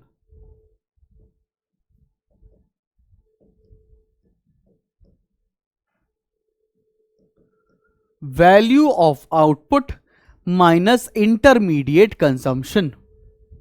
Value of output minus intermediate consumption. अब ये वैल्यू ऑफ आउटपुट क्या होता है? वैल्यू ऑफ आउटपुट होता है sales plus change in stock. क्या होता है? Sales plus change in stock, मतलब क्लोजिंग माइनस ओपनिंग। और value of output, value added कैसे निकालते हैं? Value of output minus intermediate consumption. Intermediate consumption क्या होता है? किसी भी सामान को बनाने में किया जाने वाला खर्चा इंटरमीडिएट कंजम्पशन होता है बेटा। समझ में आ रही है बात यहां तक? तो मैंने आपको बेसिक मेजरमेंट के तीनों फॉर्मूले बता दिए हैं।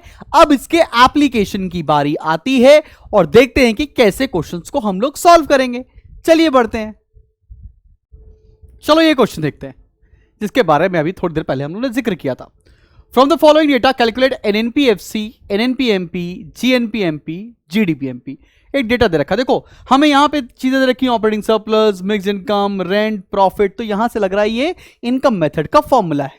इनकम मेथड का फॉर्मूला क्या होता है मैं शॉर्ट फॉर्म में लिख लेता हूं। Compensation of employees plus operating surplus plus mix income जोड़कर क्या आता है? एनडीपीएफसी। नेशनल इनकम क्या होता है? एनएनपीएफसी। डोमेस्टिक से नेशनल जाने के लिए हम ऐड करते हैं एनएफआईए। चलो हमें फॉर्मूला तो पता चल गया। अब एक एक इंफॉर्मेशन को देखते हैं और इनपुट करते हैं। ऑपरेटिंग सरप्लस कितना दे रखा है? 2000। तो ये तो हमें इंफॉर्मेशन सीधा मिल गई। फिर मिक्स इनकम दे रखी है 1100, मिक्स इनकम को यहां डाल दिया। फिर देखो रेंट, प्रॉफिट, और ये किसका हिस्सा होता है? ऑपरेटिंग सरप्लस का। तो रेंट, इंटरेस्ट, प्रॉफिट तो ऑपरेटिंग सरप्लस का हिस्सा होता है ना। तो ऑपरेटिंग सरप्लस जब सीधा गिवन है तो उसके अंदर के आइटम को हमें इग्नोर करना पड़ेगा, ठीक है ना। फिर नेट इनडायरेक्ट टैक्स, फिर देखा कंजम्पशन ऑफ फिक्स कैपिटल, इसको क्या बोलते हैं? डेप्रिसिएशन। अभी तो हमारे इस्तेमाल में नहीं आ रहा है। एनएफआईए दे रखा है, net factor income from abroad -50। तो एनएफआईए कितना हो जाएगा? -50। फिर हमें दे रखा है कॉम्पनसेशन ऑफ एम्प्लॉइज 1000, यहां पर सीधा डाल दिया। अब आंसर निकालें इसका, आओ देखते हैं। Excuse me. तो ये कितना आ गया? 2000 और एक 3000, 3000 और एक 4100। ये आ गया हमारा एनडीपीएफसी। एनएनपीएफसी कितना आ जाएगा? 4050, बिकॉज 50 रुपए माइनस कर देने हैं। अब देखो हमारा निकला क्या? हमारा एनएनपीएफसी निकल गया 4050। अब हमें क्या निकालना है? एनएनपीएमपी निकालना है। निकाल सकते हैं कि नहीं निकाल सकते? एनएनपीएफसी दिया है, एनएनपीएमपी में कन्वर्ट कर लो। कन्वर्जन सिखाया था इसीलिए। देखो सब कुछ सेम है, फैक्टर कॉस्ट से मार्केट प्राइस जाएंगे तो प्लस एनआईटी। एनएनपीएफसी कितना है? 4050। एनआईटी ऐड कर दो।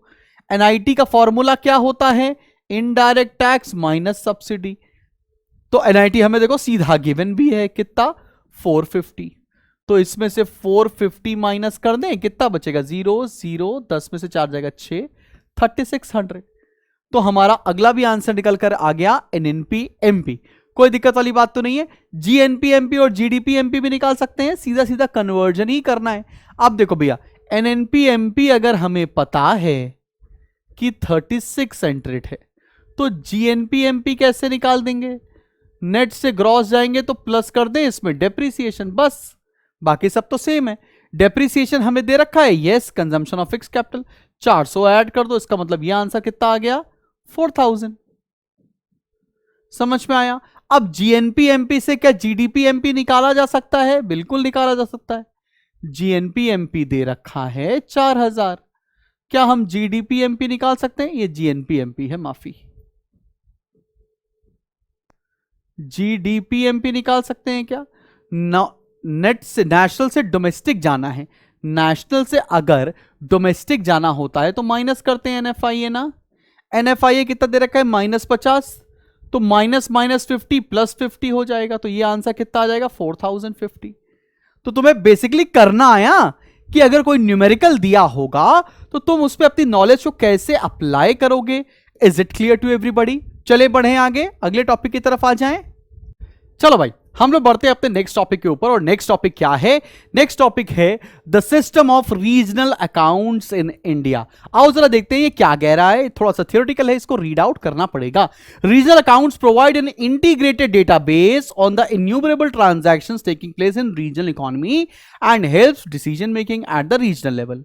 At present, practically all the states and union territories of India compute state income estimates and district level estimates State income or net state domestic product NSDP is a measure in monetary terms in the volume of all goods and services produced in the state within a given period of time, generally a year.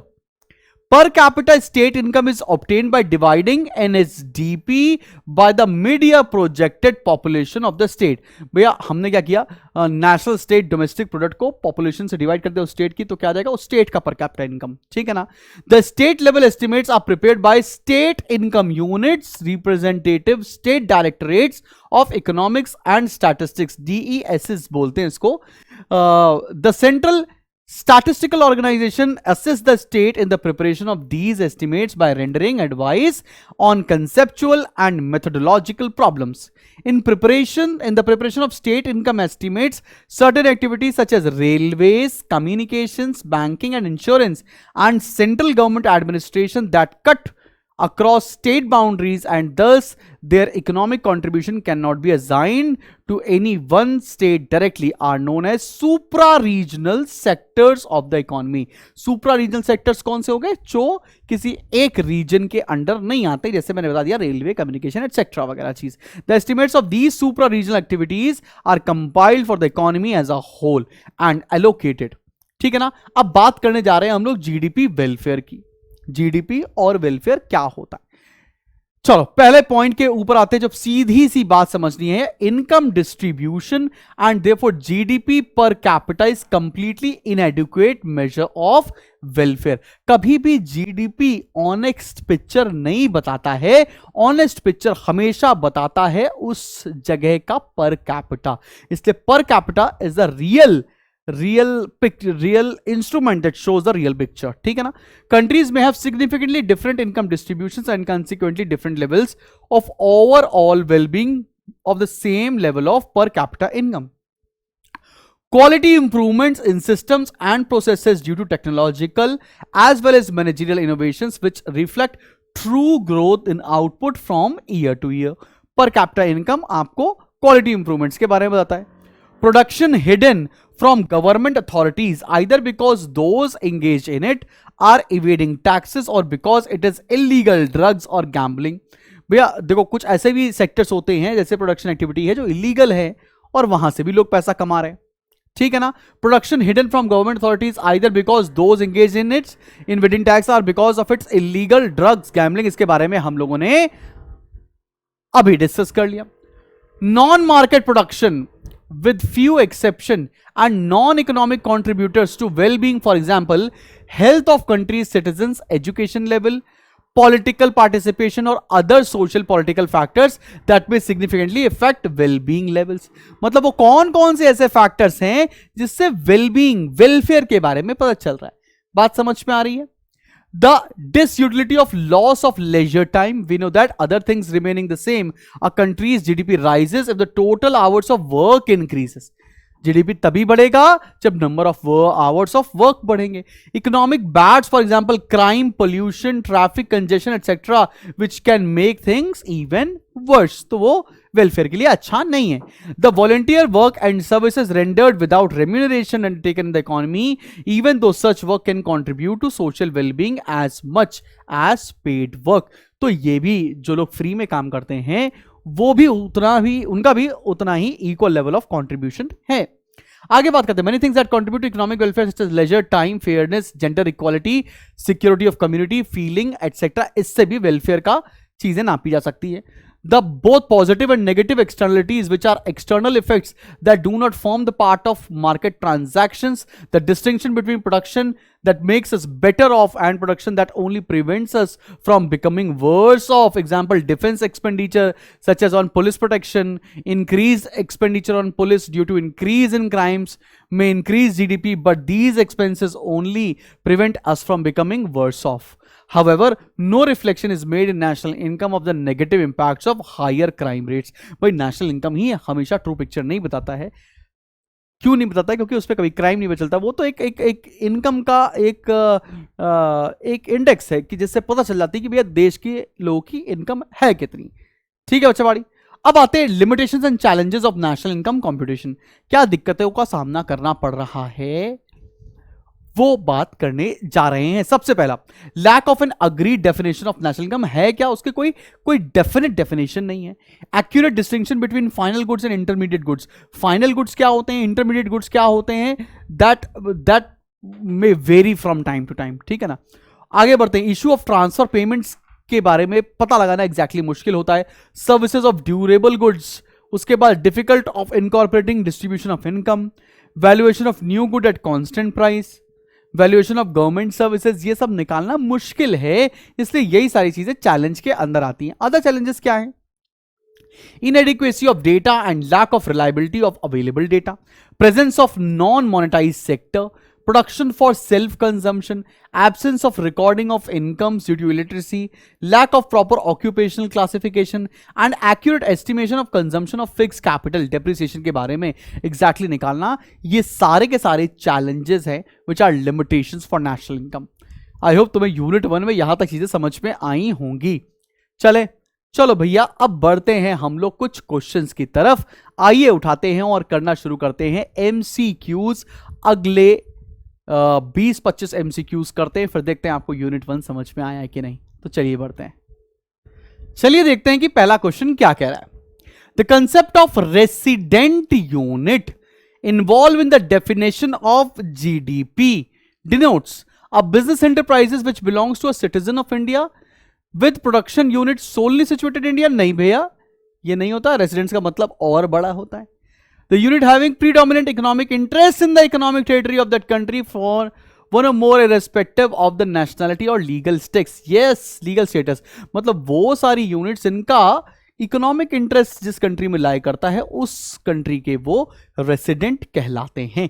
तो इसका answer हो जाएगा पहले का B part. बात समझ में आ रही है?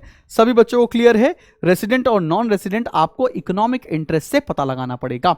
सेकंड पॉइंट पर आते हैं। सेकंड क्वेश्चन क्या कह रहा है? Read the following statements and answer the following questions. Intermediate consumption consist of the value of goods and services consumed as inputs by the process of production. बिल्कुल सही बात है, बिल्कुल ट्रू बात है ये। Intermediate consumption excludes fixed assets whose consumption is recorded as a consumption of fixed capital. Yes, this is true. तो इसका आंसर हो जाएगा both 1 and 2 are true. चलें थर्ड टॉपिक पर आ जाएं। GDP of any nation excludes capital consumption and intermediate consumption.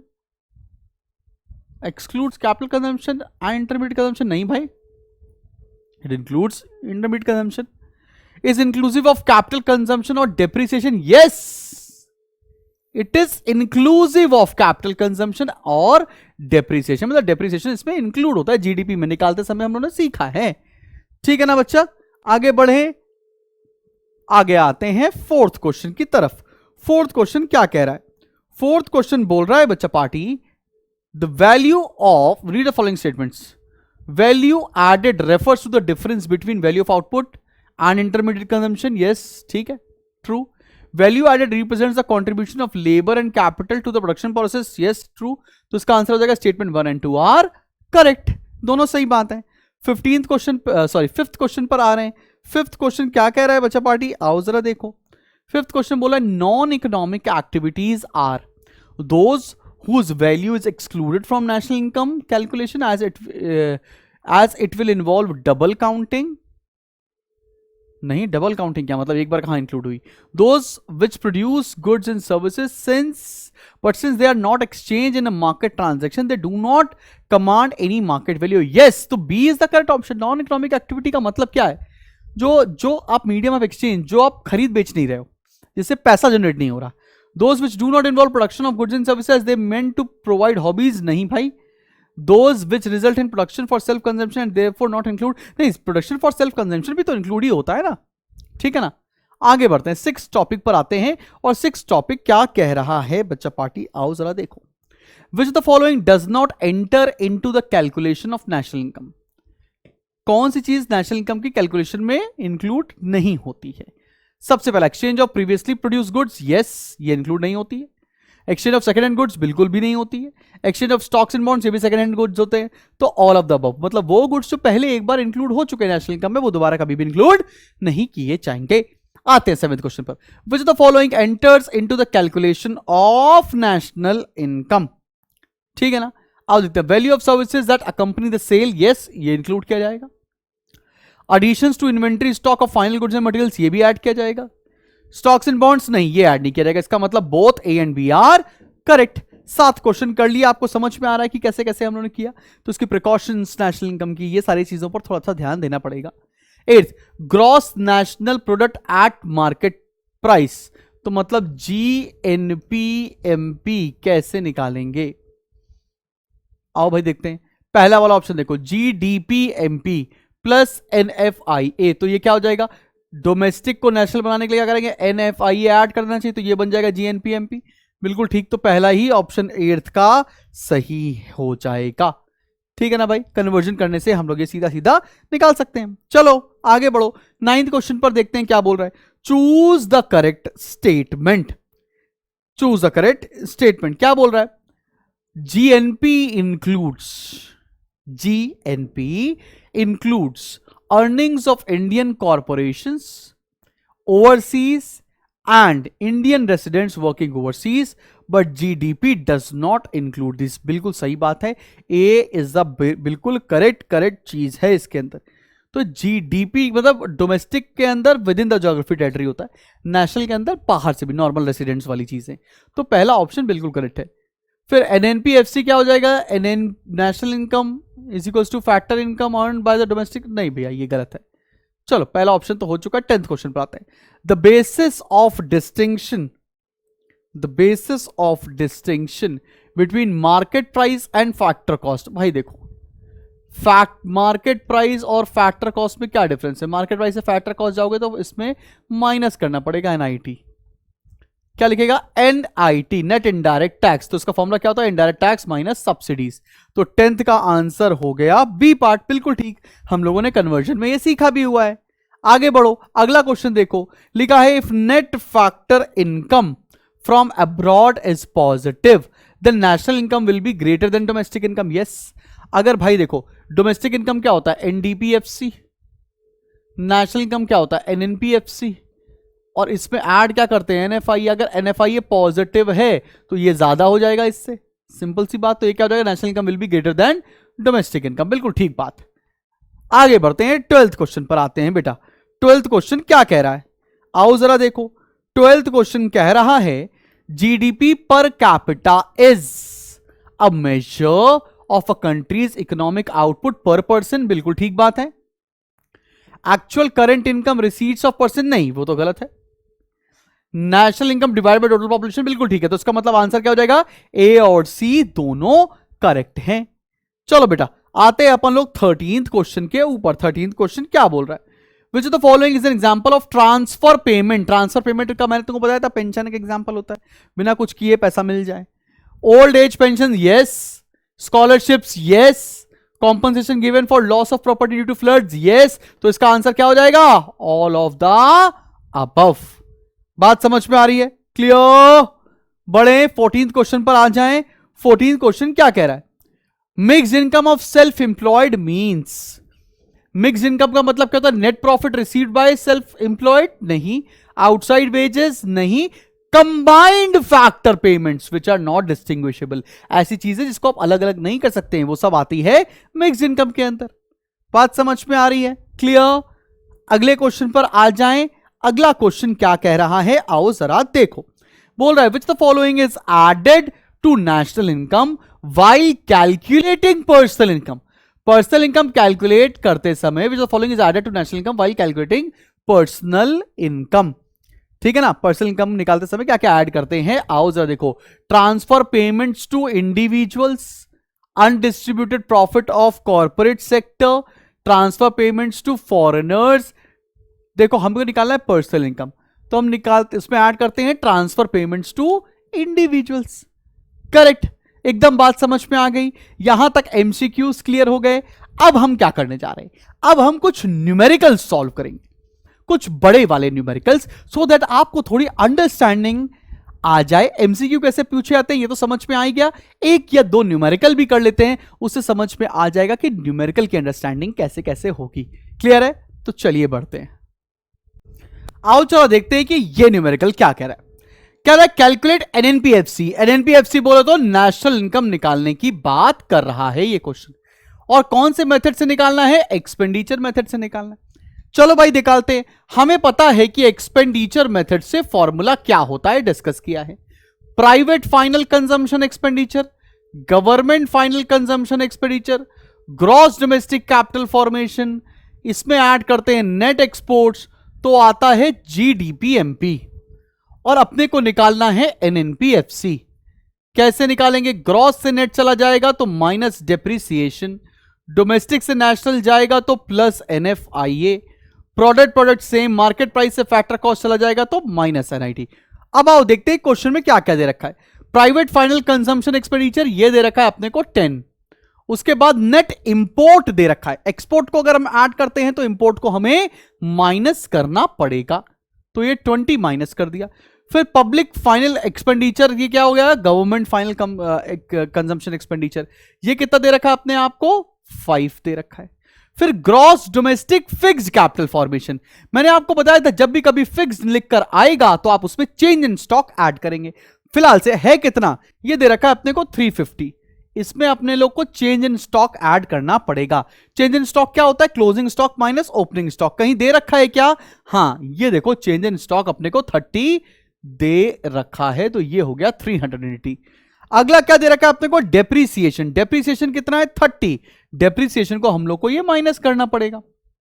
आगे बढ़ो, उसके बाद दे रखा है हम लोग को सब्सिडी। सब्सिडी का करना क्या होता है, सब्सिडी का करना होता है indirect taxes minus subsidy, NIT निकालने के लिए। अब एनआईटी दिया कहां है, एनआईटी कहां दे रखा है, इनडायरेक्ट टैक्सेस कहीं दे रखा है क्या, नेट एक्विजिशन ऑफ वैल्यूएबल्स, ये क्या दे रखा है, नेट एक्विजिशन ऑफ वैल्यूएबल्स। आओ इसके ऊपर मैं आपको थोड़ी देर में बताने जा रहा हूं, लेकिन टेंशन मत लो। तो सब्सिडी और एनआईटी अभी निकालने का बात करते हैं, ये हो गया। फिर आता है इनकम पेड टू अब्रॉड, ये एनएफआईए दे रखा है लेकिन पेड टू अब्रॉड है, मतलब नेगेटिव में आएगा, तो 20 हम लोग यहां से माइनस कर देंगे। अब एनआईटी कैसे निकाला जाए, मेनली मुद्दा इसी पर फंसा हुआ है, तो चलो देखते हैं एनआईटी कैसे निकालेंगे। एनआईटी का फॉर्मूला क्या होता है, एनआईटी का फॉर्मूला होता है इनडायरेक्ट टैक्सेस माइनस सब्सिडीज। अपने को इनडायरेक्ट टैक्सेस कुछ भी नहीं दे रखे, सब्सिडीज दे रखी है 100, तो इसमें नेट एनआईटी कितना हो जाएगा, -100, -100 आईटी माइनस सब्सिडीज, ठीक है ना। तो -100, तो ये हो गया +100। बात आपको समझ में आ रही है सभी बच्चा पार्टी को। अब देखो सारा आइटम आपने कर लिया, सिर्फ आपसे एक ही आइटम बचा हुआ है, वो है नेट एक्विजिशन ऑफ वैल्यूएबल्स। ये क्या होता है, ये एकदम नया आइटम आ गया।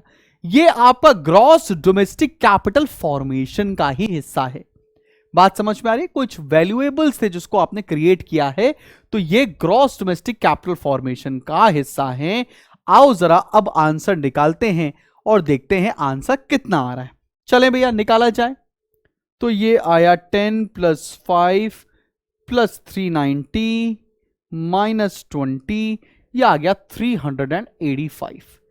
इसमें से हम लोगों ने माइनस किया 30, माइनस किया 20 और प्लस किया 100, तो आंसर आ गया 435। सब बच्चों को समझ पे आया यहां तक। चले बढ़े आगे, बढ़ा जाए आगे। ये क्वेश्चन करना आ गया, एक क्वेश्चन इस तरह का और कर लिया जाए सो दैट आपको एक आइडिया लग जाए बाकी क्वेश्चंस कैसे होंगे। चलो बच्चा, ये लास्ट क्वेश्चन और काफी बेहतरीन क्वेश्चन है जो अब हम लोग डिस्कस करने चाह रहे हैं। तो चलो भाई देखते हैं ये क्वेश्चन क्या कह रहा है। आओ देखो, लिखा है from the following data estimate national income and personal income. हमें तो पहले नेशनल इनकम निकालनी है। नेशनल इनकम क्या होती है, नेशनल इनकम को बोलते हैं अपन लोग एनएनपीएफसी। एनएनपीएफसी कैसे निकाला जाए, हमको देखो पहला आइटम दे रखा है एनएनपीएमपी। हमें क्या दे रखा है, एनएनपीएमपी दे रखा है 1891। अब हमको चाहिए क्या, एनएनपीएफसी चाहिए। तो मार्केट प्राइस से फैक्टर कॉस्ट कैसे आ सकते हैं, माइनस एनआईटी। ठीक है, एनआईटी कहां दे रखा है, इनडायरेक्ट टैक्सेस और सब्सिडीज ये रही। तो इनडायरेक्ट टैक्स माइनस सब्सिडी मतलब 175 माइनस 30, ये आ गया 145। इसमें से माइनस कर दे 145, तो 11 में से 5 गया 6 बचेगा, 8 में से 4 गया 4 और 8 में से 1 जाएगा 7। 1746 बचेगा हमारा NNPFC। कोई दिक्कत वाली बात तो नहीं, दिक्कत बोल रहा हूं। अब हमको क्या निकालना है, पर्सनल इनकम निकालना है। अब एक बात याद करो, पर्सनल इनकम के लिए आपको सबसे पहले निकालना पड़ेगा प्राइवेट इनकम, ठीक है। प्राइवेट इनकम निकालने के बाद आपको पर्सनल इनकम निकालना पड़ेगा, ठीक है ना बच्चा पाड़ी। अब प्राइवेट इनकम कैसे निकालते हैं, मैंने अभी आपको पूरा फॉर्मूला लिखवाया हुआ है, तो चलो निकाल लेते हैं। प्राइवेट इनकम हम कैसे निकालते हैं, नेशनल इनकम से, NNPFC से माइनस करते हैं income from property and entrepreneurship to government departments, इसमें से माइनस करते हैं savings of non departmental enterprise, ठीक है ना। इसमें ऐड करते हैं current transfers from government, CTFG लिख रहा हूं, plus current transfers from rest of the world, और इसमें ऐड करते हैं interest on national debt IND के नाम से, ठीक है। बात समझ में आ रही है सभी लोग को, चलिए निकाला जाए। फिर पर्सनल इनकम का भी फॉर्मूला लिख लें, पर्सनल इनकम का भी फॉर्मूला लिख लें। पर्सनल इनकम क्या होती है, private income minus undistributed profit minus retained earnings, और इसमें से हम क्या माइनस करते हैं, minus corporate profit tax, CPT। Corporate profit tax बोलो या कॉर्पोरेशन टैक्स बोलो बाबू, यही एक सेम चीज बात होती है, ठीक है ना। और इसके बाद अगर कोई कंट्रीब्यूशन है, minus contribution to social security scheme, थोड़ा जगह कम है इसलिए ऐसा लिख रहे हैं, शॉर्ट फॉर्म में बोल तो रहा हूं। चलो भैया आओ जरा देखते हैं और कैसे सॉल्व किया जाएगा ये क्वेश्चन। नेशनल इनकम अपने को दे रखी है 1746। अब income from property and entrepreneurship according to government administrative department they रखी है 45। पेन का कलर चेंज कर लेते हैं ताकि याद रहेगा, 45 माइनस करना है। उसके बाद अगला आइटम दे रखा है savings of non departmental enterprise, ये दे रखी है 10, ये भी आपको माइनस करना है।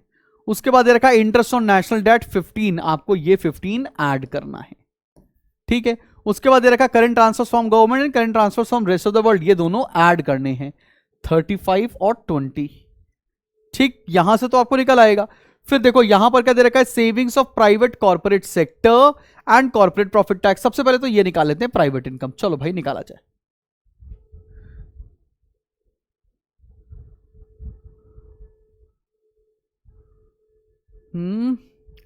1746 minus 45 minus 10 plus 35 plus 20 plus 15, ये आ रहा है 1761, ठीक है। एक बार आप लोग भी टैली कर लीजिए, 1761 आ रहा है। चलो अब निकालते हैं अपन लोग पर्सनल इनकम। अब हम लोग को निकालना है पर्सनल इनकम। पर्सनल प्राइवेट तो आ गई हमारी 1761, तो 1761 में से अनडिस्ट्रीब्यूटेड प्रॉफिट, अनडिस्ट्रीब्यूटेड प्रॉफिट बोलो या savings of private corporate sector बोलो, एक ही बात है। ये दे रखा है 25, माइनस कर दिया, रिटेन अर्निंग्स है नहीं। कॉर्पोरेट प्रॉफिट टैक्स आपको दे रखा है 25, ये भी माइनस हो जाएगा। और आपको contribution to social security scheme है नहीं, तो आंसर आएगा कितना, आंसर यहां से आ रहा है, चलो सॉल्व कर लेते हैं बच्चा पाड़ी। ये आ रहा है 1761 माइनस 50, तो आंसर आ गया 1711। ये भी निकाल दिया। इस तरह से आपको क्वेश्चन करना आना चाहिए। और अब यहां पर खत्म होती है यूनिट नंबर 1।